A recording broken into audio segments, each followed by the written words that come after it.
Hello and welcome to the Suzanne Atwell Show. I'm Suzanne.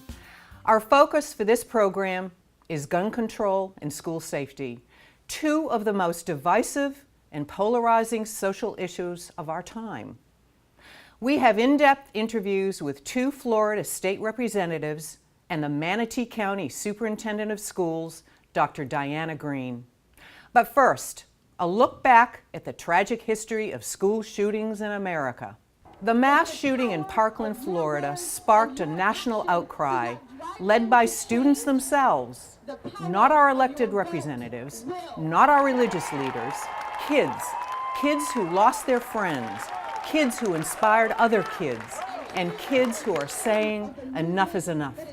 Sadly, tragic incidents like this have become familiar and almost routine, chronic symptoms of a uniquely self-destructive flaw in our national character that has become a part of American history. Here are just a few in chronological order. August 1st, 1966, Austin, Texas, University of Texas Tower shooting, 17 dead, 31 injured. January 17, 1989, Stockton, California, Stockton schoolyard shooting, 5 dead, 32 injured. April 20th, 1999, Columbine, Colorado, Columbine High School massacre, 15 dead, 24 injured. April 16, 2007, Blacksburg, Virginia, Virginia Tech University, 32 dead, 17 injured. December 14, 2014, Newtown, Connecticut, Sandy Hook Elementary, 27 dead, 2 injured. February 14, 2018, Parkland, Florida, Stoneman Douglas High, 17 dead, 14 injured. In addition to evil intent and mental illness, most of these killers have something else in common. Their weapon of choice, assault rifles.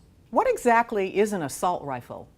The Merriam-Webster dictionary definition is, quote, a magazine-fed military rifle such as the AK-47 that can be set for automatic or semi-automatic fire, end quote. The two most recognized brands, the AK-47, also known as the Kalashnikov, was developed by the Soviets under Stalin in the 1940s. They are made all over the world, including, get this, right here in Florida. There's a manufacturing plant in Pompano Beach. The other leading brand is American as the Wild West, the AR-15, made by Colt Manufacturing in Hartford, Connecticut. The NRA calls this America's most popular rifle. It has been used in 11 mass shootings since 2012, including Marjory Stoneman Douglas High. How many assault rifles are on the streets and homes in America? We don't know because by law, the government isn't allowed to have a national registry, which is just the way the NRA likes it.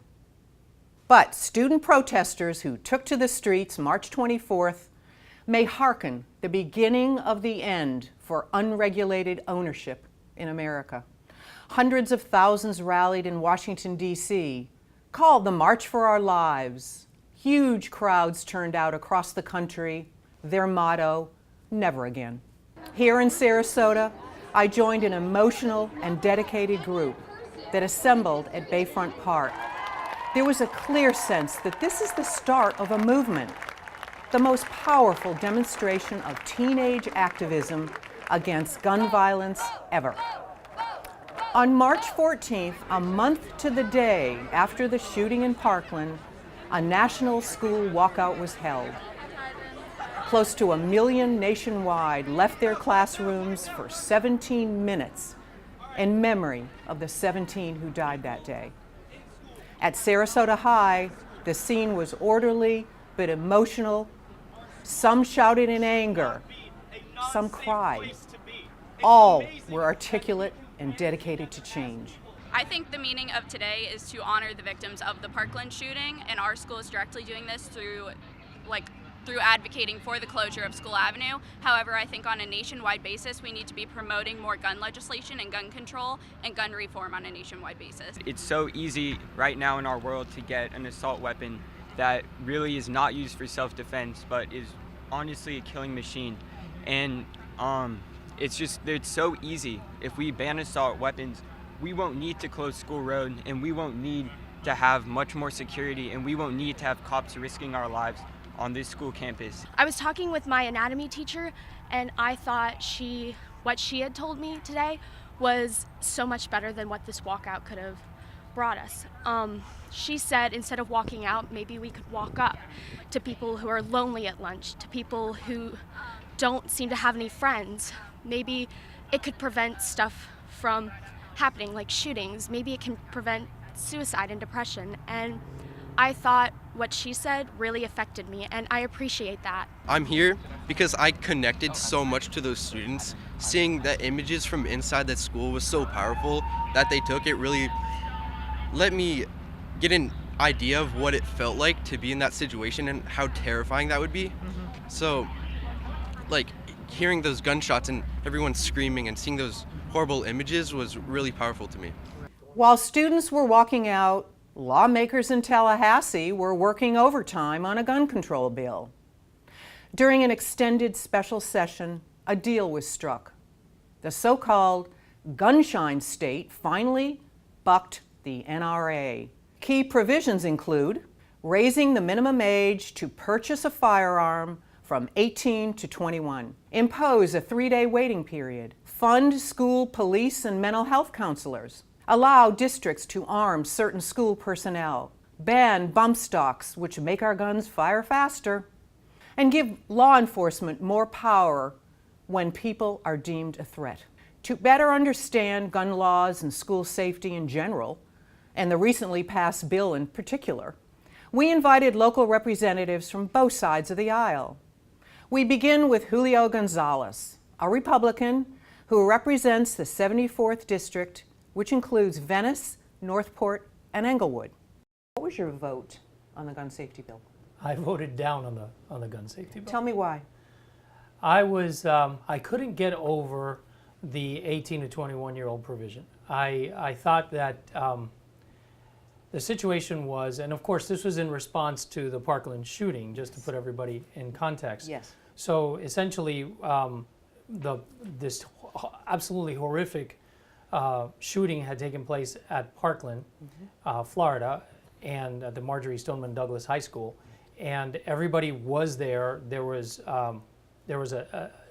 just a shock and amazed response by people outside of the legislature, and also by people inside the legislature. And we all felt very motivated to do something, to not leave that 60-day session without addressing this very pressing issue of school safety and gun safety inside the schools. And so everything was predicated as solutions based on what we've seen, like for example in the Pulse shooting, and what we saw in the Parkland shooting. And so the Parkland shooting specifically was a situation where everybody in government, every level of government failed. It failed at the school district level. It failed at the high school in identifying this kid who obviously needed help. It failed at the FBI level, at the federal level. It failed. It failed at the sheriff's office in Palm Beach. When we analyzed the response by the SRO, by the school resource officer, failed. He stood there and watched for 4 minutes as kids were being mauled to death. It failed also by the response of the sheriff's department when they got there with the officers outside of the building. So my analysis and my conclusion was that, look, we had government fail all the way up and down the spectrum, and our solution was to take away the purchasing rights for long arms for adults, not children, adults who are 18 to 21 years of age, when that right is at least partially protected by expressly protected by the Constitution of the United States and the Second Amendment. So to me, if there had been a logical progression a causation, some sort of way that we could defend that if we did A, it would result in preventing B, then I would have had to carefully consider intruding on those rights of those young adults. But since there was no logic, rhyme, or reason as to how to come to that conclusion, I felt that inevitably, despite all the other wonderful things in the bill, because I think there was a lot of very good provisions, and I really wanted to vote for it, despite all those other wonderful provisions in the bill, inevitably the conclusion was, look, I'm not going to pass a bill that even partially intrudes in somebody's constitutionally prescribed, expressly constitutionally prescribed rights without at least knowing that there is a logical set of steps that would lead to an improvement in the situation. How do you look forward to in the state of Florida regarding our current ownership laws? How do you want to deal with that as we move forward after all this? Well, I think there are some changes that can be done. I think they require further study to make sure exactly what we're doing. I specifically don't think that preventing somebody from purchasing a long arm who is between the ages of 18 and 21 is the answer. And I'll tell you, even more to the irrationality or nonsensical nature of the bill is the fact that although it prevented purchase, it didn't prevent possession. And I remember you said in your question, I think your question was, what are you going to do about gun ownership or gun possession? Yeah. This does nothing about that. It only interfered with their ability to purchase. So if we're going to say that you can't purchase a gun, then why are we saying that you can either own it or that you can possess it? In my opinion, the provision just didn't make sense. As far as public safety, the constitutionality perspective, why is it a right to buy an assault weapon? Is that indeed a more important right than the safety of our children? Interestingly, now you get into the issues of federalism, because the morale, safety, and welfare of our children is a state responsibility of the state of Florida. Second Amendment, through the 14th Amendment, is being applied to the states, but it was originally intended to apply to the federal government. Right. So it was a restriction placed on the federal government that then, a series of restrictions that were placed on the federal government that then, after the Civil War, with the passage of the 14th Amendment, got to be applied to the states. In terms of the relative importance of child safety and the right to bear arms, I think they're both extremely important. The legal test that's used, and the test that I like, is number one, it has to be a compelling state interest, whatever we're going to do. So if we're going to do something to restrict somebody's gun ownership rights, gun procurement rights, gun possession rights, whatever the case may be, then it has to be a compelling state interest. Clearly, it is a compelling state interest. The second part of that analysis is that it has to be a minimally intrusive intervention. In other words, if you're going to do it, if you decide that this is a compelling state interest, child safety in schools, and you're going to perform an intervention that intrudes into somebody's core rights, as enshrined in this case in the Second Amendment of the Constitution, then it has to be the minimally intrusive invasion of that right. You're about to embark on yet another political journey. You're running for United States Congress, and you're going to be in a primary with Greg Steube. Tell me a little bit about why you decided to do that, and how does a lot of what you just talked about translate on the federal level? The way that I got involved in this whole political advocacy effort stemmed with healthcare, Medicare, and the intrusion of the doctor-patient relationship from the federal government, specifically through CHS, which governs Medicare, and through programs like Medicaid, insurance companies, and the like. So for me, the core interest was always one about healthcare. Now, I don't know if you know this, but I took a little bit of a detour. I ended up going to law school, became a lawyer. And at that point, I learned that it wasn't just about healthcare, it was about the whole Constitution. The whole Constitution was undergoing similar assaults than the ones that I was seeing in healthcare. So my passion, my greatest concern, my greatest belief that where I can make a difference is on the federal side. So the seat surprisingly opens up, and it becomes a really difficult decision because it is a major life-changing decision for me. But in the end, looking at the field, my district values conservative candidates. I'm a conservative candidate. They value veterans. I'm a veteran. They may not value lawyers, but I'm a lawyer. And some of my opponents can claim that too. But in the end, none of my opponents, none of them, can say that they have had the expertise, the experience, the direct relationship inside one of the silos that takes up the federal government's almost or nearly almost largest amount of attention, and that is our healthcare. And so when I saw that, you combine all of that together, and I felt like I didn't have a choice but to run. From Republican to Democrat, the newest member of the Florida House, Representative Margaret Good, a Democrat who won an upset election in the historically Republican 72nd District. Full disclosure, I volunteered and helped fundraise for the Good campaign. During this past legislative session, when the Marjorie Stoneman Douglas Act was being heard on the House floor, I brought an amendment to require universal background checks. The current law in Florida, as it stands, even after the Marjorie Stoneman Douglas Public Safety Act was passed, is that there is a 3-day waiting period for gun ownership. You have to have a background check if you are purchasing a gun, but only if you're purchasing a gun from a licensed dealer. And you do not have to purchase a gun from a licensed dealer.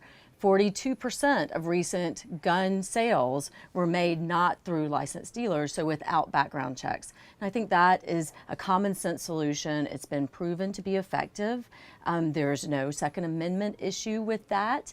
And that's my first legislative priority when it comes to common sense gun reform. Have you or will you accept campaign contributions from the NRA or NRA-sponsored PACs? I have not, and I have no plans to. I do not think that they would want to give me campaign contributions, as outspoken as I have been on the issue. So you feel that already you've set a pattern of being that outspoken on it, and the NRA has heard you loud and clear here in Florida. If they're paying attention, then they should have. I held a town hall shortly after the Parkland shooting and listened to the people of District 72, and they overwhelmingly told me that they want a ban on assault rifles and they want universal background checks, and that is what I am fighting for in the legislature. Sure.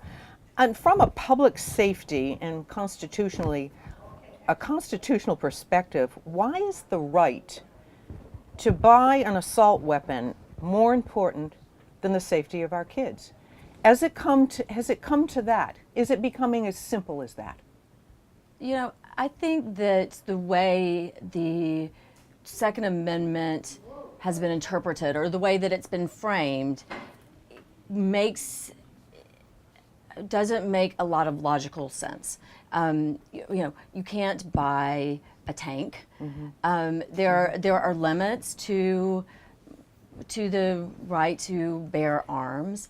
And I think that there's reasons to have reasonable gun regulation, and we saw that on February 14th, and we saw it at Pulse nightclub, and we saw it at Sandy Hook, and we saw it in Las Vegas. There are really good reasons for public safety that we put in some reasonable gun control. And I think what's happened is we've swung so far to, as soon as someone says Second Amendment, everybody backs up and gets scared. And I think we need to think hard about what our society believes in and what is important. And my focus is to make sure that not that we take away people's Second Amendment rights, but that people that should not own guns don't own them. And one of the best ways to do that is by having universal background checks. Sure.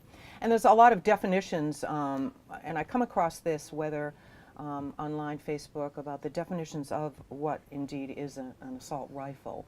That's not an AR, that is not an AK, that is not an AR. You're getting all mixed up. That's not, get your terminology straight. Have you run into that problem? Yes, there were several amendments that were proposed in this legislative session to the Marjorie Stoneman Douglas Public Safety Act. And there was a lot of debate on how broad the amendment was. That ultimately none of them passed. Right. But where we should draw the line and how we should define assault rifles for legislative purposes. You just finished a short session. You were in and out, and a lot has happened. The emphasis, a lot of the bias and the funding of this $89 billion budget, $400 million or so, that will go to public safety and strengthening our schools. How do you reconcile that with what sometimes schools need other funding, but we're focusing on that? Where does that leave us in the next year, and what to work on? Yeah, so there were some good things about the budget. We put $101 million into Forever Florida and environmental preservation, and as a big issue for me. So I was pleased to see that. However, if we were to follow the constitutional amendment as it's written, there should be $427 million in that fund. But last year there was none, so I'm feeling pretty good about that. But with respect to school funding, if you take away this $400 million, then we have only increased our per pupil spending about 47 cents. Exactly. And that is, I think we're doing a disservice to students, we're doing a disservice to Floridians by not fully funding our public education system once again. And it seems to be a shame that we've had to, pick our battles here, as it were. I'm concerned that once it all shakes out and it gets distributed to the school districts, they're not going to have the funding that they need to put school resource officers in every school, and that perhaps there will be some market forces that push them towards the Guardian or the Marshall program, which I disagree with. You do, with the Marshall program? Yes, I don't think that is the appropriate way to deal with this situation. How do you think that's going to affect, we hear the hue and cry that we need more teachers. We need more people to want to go into the teaching profession, and all that's been going on now. How is that going to affect that? How is that going to affect drawing good teachers? I'm concerned about that. I think that's a big problem. Another part of the public education bill, or the education bill, that was passed by the legislature could potentially decertify some of the teachers' unions, thereby taking away a lot of the power that teachers have to make sure that they get the health care that they need, that they get the salaries that they deserve. And it's concerning, for sure. There is a move in the legislature towards privatizing our public education system. I disagree with it. I am fighting every day against it. I do not think that is the best way to serve our students and to serve Floridians. You had a short session, you're on break, and I know it's not a break because you're going out and about and speaking to groups, and you're running for office again. So first priority, getting yourself elected again, re-elected. What's first on your agenda? Well, I'm spending some time just representing District 72. I'm really trying to make sure that I'm out in the community, that I'm talking about what happened this legislative session. One of the reasons that I ran was because I don't think that our representatives are held accountable or transparent enough. And so I'm working really hard to make sure that I'm letting people know what happened this legislative session, how I voted, why I voted that way. And then I will start campaigning shortly. But first I want to be a good representative, and that's what I'm focusing on right now. This could be Good's first and last session. Because she won a special election to fill a vacant seat, she will have to run again this November and is expected to face a tough fight with Republicans who want that seat back. On the opposite side of the political spectrum, Republican State Senator Greg Steube. He is a pro-gun conservative who represents the 23rd District, which includes Sarasota and part of Charlotte counties. He has filed more gun bills than anyone in Tallahassee, most of which have failed. We offered Senator Stubbe multiple opportunities to be interviewed for this story, but he was not available. We emailed him to get his position on key gun control and school safety issues, but did not get a response. Still, here's what we do know. He voted no on the gun control bill that just passed. He has an A rating from the NRA, and we tried to figure out how much he got from the NRA or NRA PACs in campaign contributions, but a search of his page on the Division of Elections includes all kinds of names that don't tell you what their position is. From the political posturing of the state legislature, we now turn to the front lines of mass shootings, our schools. Teachers and students face unprecedented safety concerns. And to better understand these challenges, we sat down with one of the most respected educators in the state, Manatee County School Superintendent, Dr. Diana Green. Well, we were well prepared for the National Walkout Day. We developed guidelines so that our students would have the opportunity to walk out, but do it in an orderly, safe manner to ensure that the premise of the whole walkout initiative was to go out for 17 minutes, a minute for every student or employee that was lost in the Parkland shooting. And so since the time was so short, we needed to make sure students could go somewhere if they wanted to do a demonstration, if they wanted to do speeches, that they would be in a safe location and that it would be easy to, when it was over, to guide students back to class. And you had it at Manatee High? We had it at every high school. Great. And we had some middle schools that had a You did walk. middle schools? Yes. And we also allowed elementary students, but their parents had to come check them out. But any school, any student, if they were compelled to walk out at 10 a.m., we allowed it. And a lot of the high school kids, did a lot of them articulate their concerns about what was going on in the country? Did you have a lot of students speaking? Well, I was at Manatee High, and they had their 3 students speaking.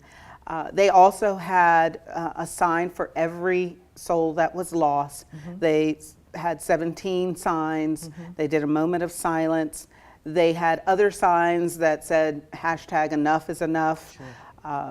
They had signs that told statistics about high school gun violence in other countries and comparing it to the United States. So the students really thought out what they wanted to do, and they truly were a civics lesson in action. We saw them being responsible citizens. They may disagree politically on an issue, but they did it in a very responsible way, in a way that we could say we are very proud. We could say our students actually are being engaged in civics in our classrooms. They are being taught what it means to be a civic-minded individual. Absolutely. I know that the 2 representatives I spoke to voted against the gun safety bill. What is your take on what this is going to mean for the classroom, for the students moving forward with this? There's a lot of money going into this bill.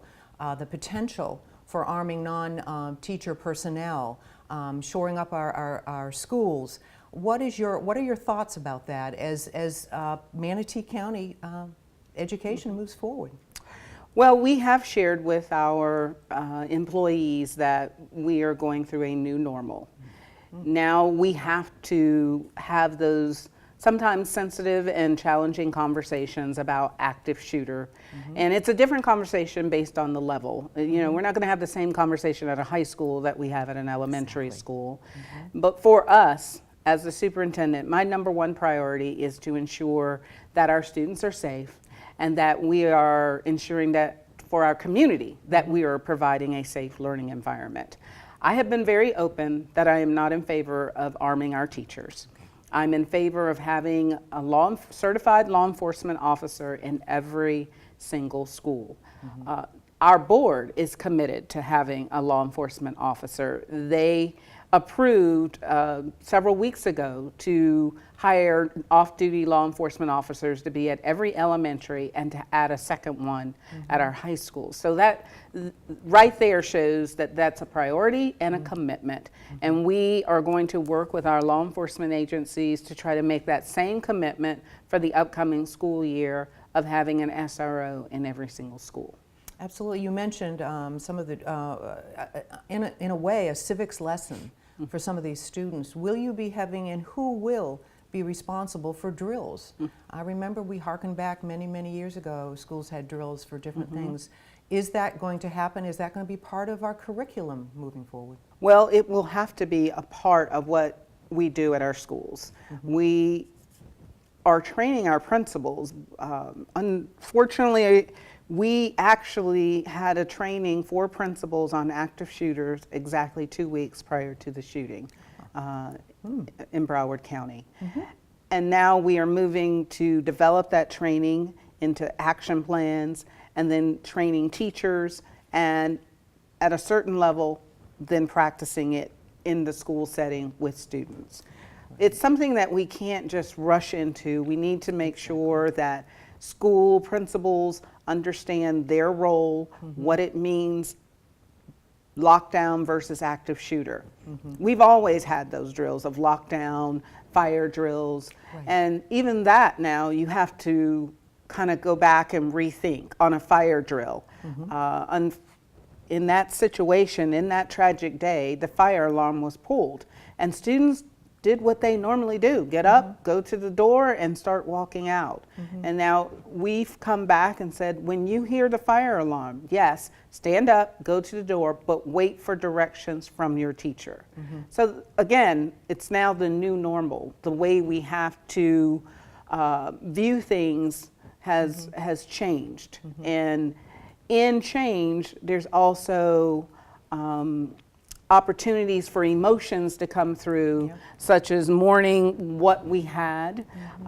Some people looking forward with anticipation, frustration, and it's a balancing act we have to perform. In we need to make sure our children are safe, but at the same time, we need to bring everybody along on this journey.